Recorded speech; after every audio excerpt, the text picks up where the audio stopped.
Well, hello. I am digging a little deeper today. I don't want to say not too deep, but past the surface. Where am I digging deep? I've been on this trek for a minute. Are you asking the right questions? Not just of other people, but of yourself. I have a homework assignment that I'm in the middle of that with this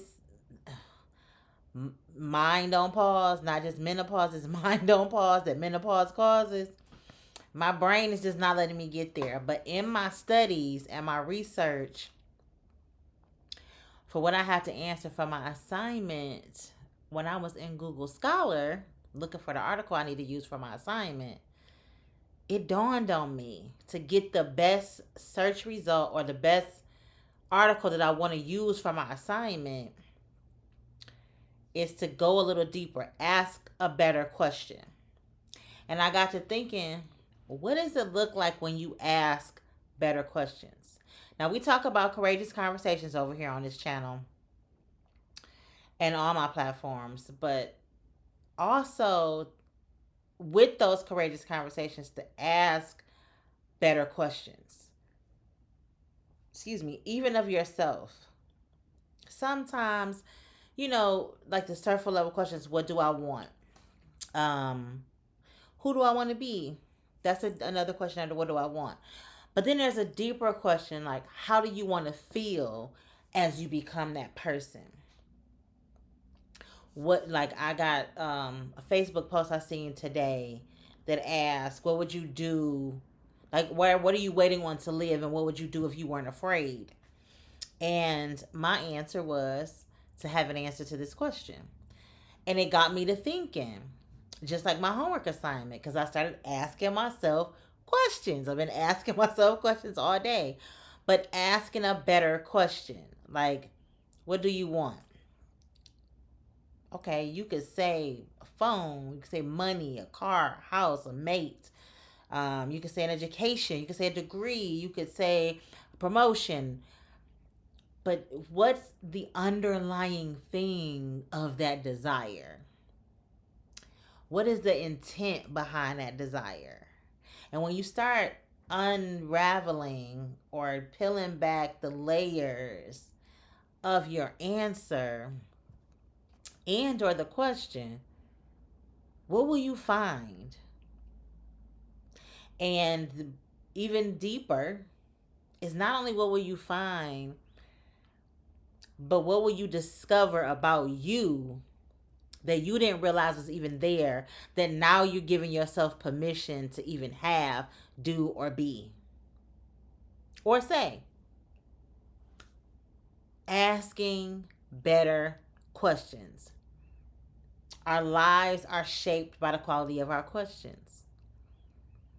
Sometimes we do things to go along to get along.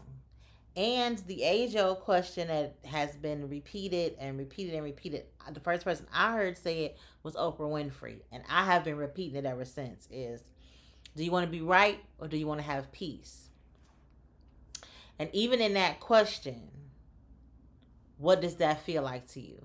And so, in everything that you're doing, in all the things that you're journeying through life for, what do you want? How do you want to feel? Who do you want to be when you experience it? How will this impact the lineage of your family?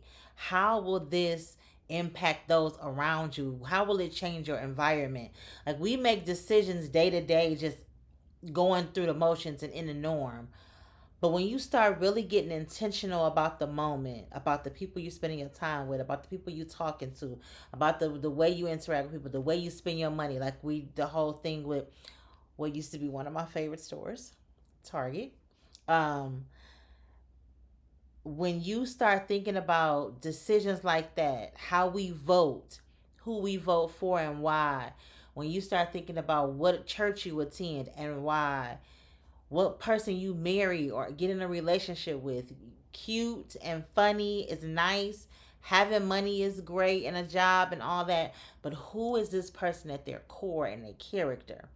Who are you at your core and your character?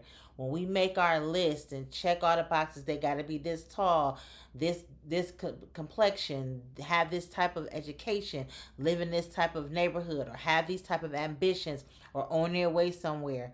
But if we dig just a little bit deeper into the character, how is this person heart centered? What is their posture, heart posture? What is their spirituality and thoughts about life? What do they desire as it pertains to family? What are their views on the hierarchy of family?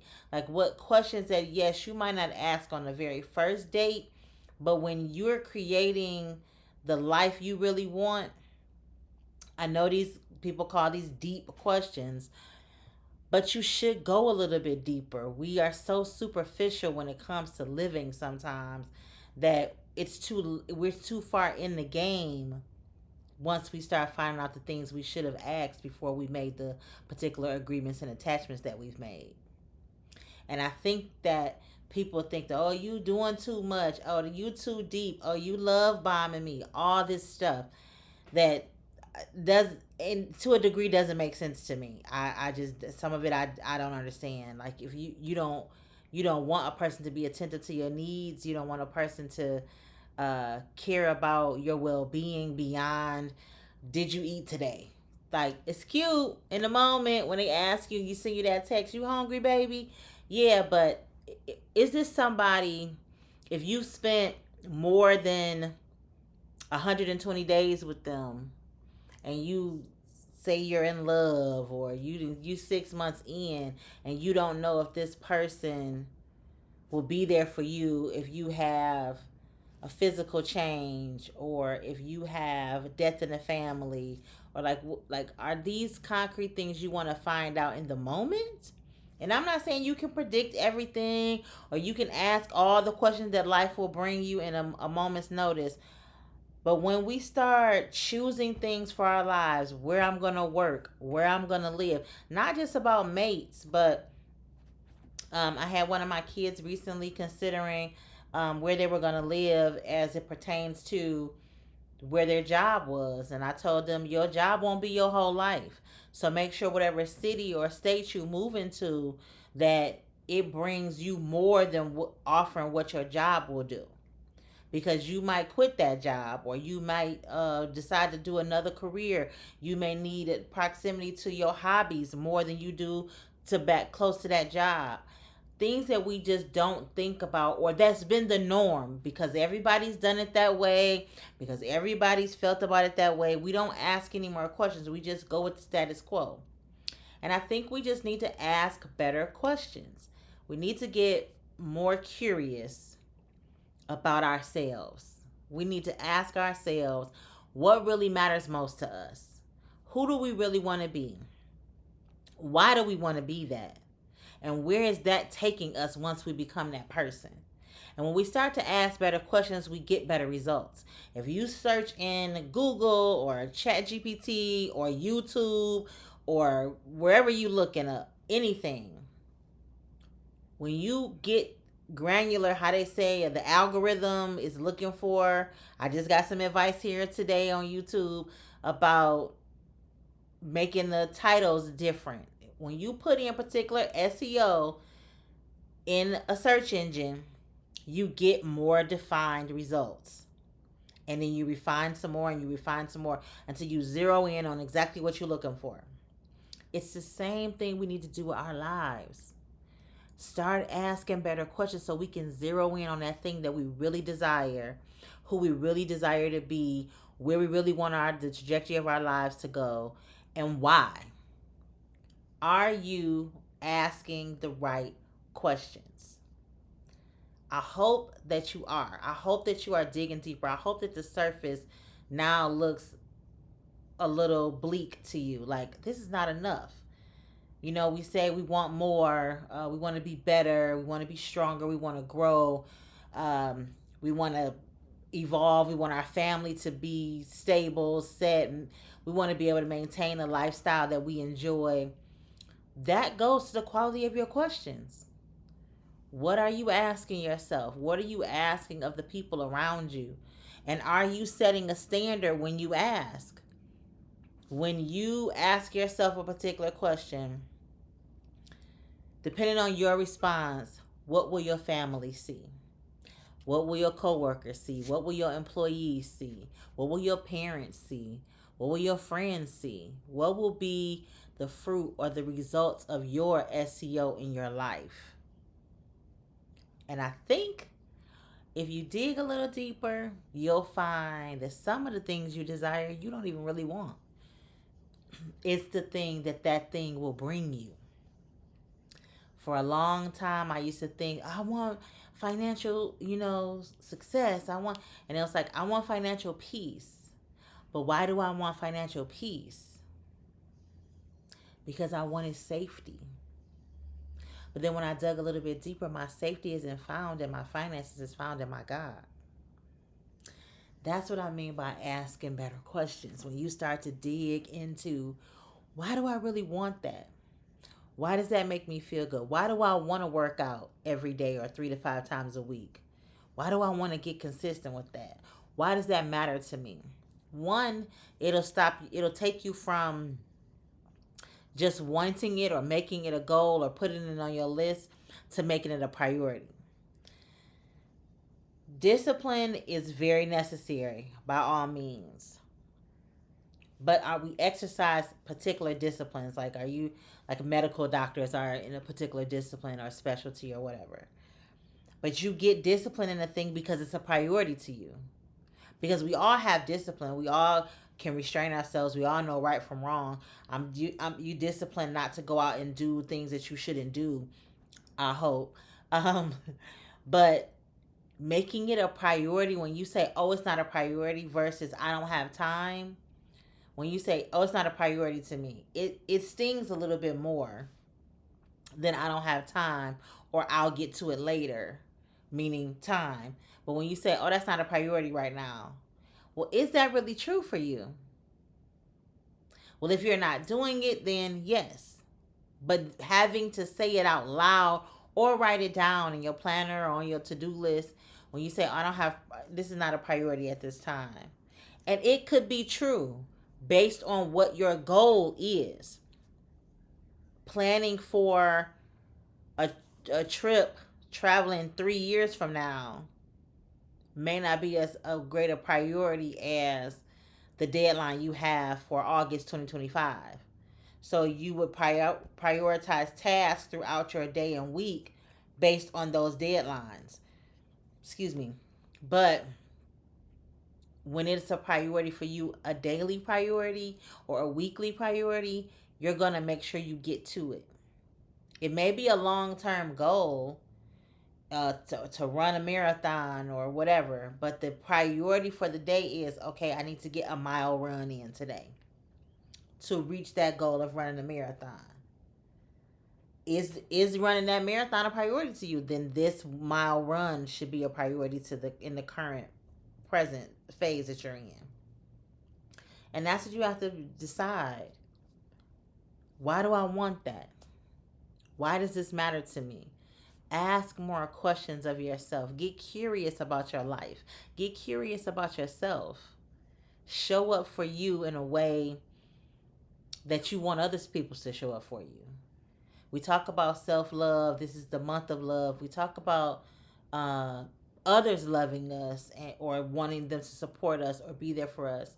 But let's get curious about our own love for ourselves. And it's not just a bubble bath and some, romantic romance novel or whatever. It's these type of questions are showing your self-love too. Getting curious about, what do I truly desire? What does my character look like at the end of 2025? Who does my heart say that I am? How have I served this year? How have I served myself? How have I served others? How have I showed up to make impact? What have I put in the earth that will remain, that will bear fruit for years to come, that I can say, whether I never make millions from it or my name is not up in lights, but I know that the things that I did on a regular basis made a difference in somebody's life other than my own. or that the ripple of the things I did to take care of me are going to leave a lasting impression on my family, which will still be what I left in the earth to remain. So I set an example for my children to see what taking care of yourself looks like beyond going to the gym and eating healthy. But I also took time to rest. I made sure I set aside time to care for me. I read books. I educated myself on the things I said out loud that I desired, but I never took action on. Like, do you want to be remembered out loud? People will say a certain thing at your funeral and through your eulogy, but in the back of their mind, what will the memories be that they take with them beyond the day that you leave here? Well, remember when so and so did such and such, that really inspired me to A, B, and C, or X, Y, and Z, and not a negative thing like, oh, they left all these bills or they did this or that. And I'm not judging nobody's pockets because I gotta keep myself tight all the time myself. But I'm saying that when you leave here, will your marriage have been an example? Will your education have been an example? Will the cleanliness and style and fashion and decor in your home have been an example? Because living well is also an example. Enjoying the things you purchase instead of saving them for later, and later never comes. You know, China got dust on it because you never used it because a special occasion never came. What does your life say about you based on the questions and the curiosity that you've put forth to enjoy it? That's my time for today. I got to get back to work or get ready for bed and do some more work tomorrow. But either way, I wanted to leave y'all with something good. So I hope that you get curious about your life. I hope that you ask the deeper questions. I hope that you fulfill whatever answers you find and make them a priority. And that means you will stay on your list and you will end up where you desire to be, or you will have left a trail for others to do the same. Either way, you know, I will see you tomorrow, God willing. And until next time, love well.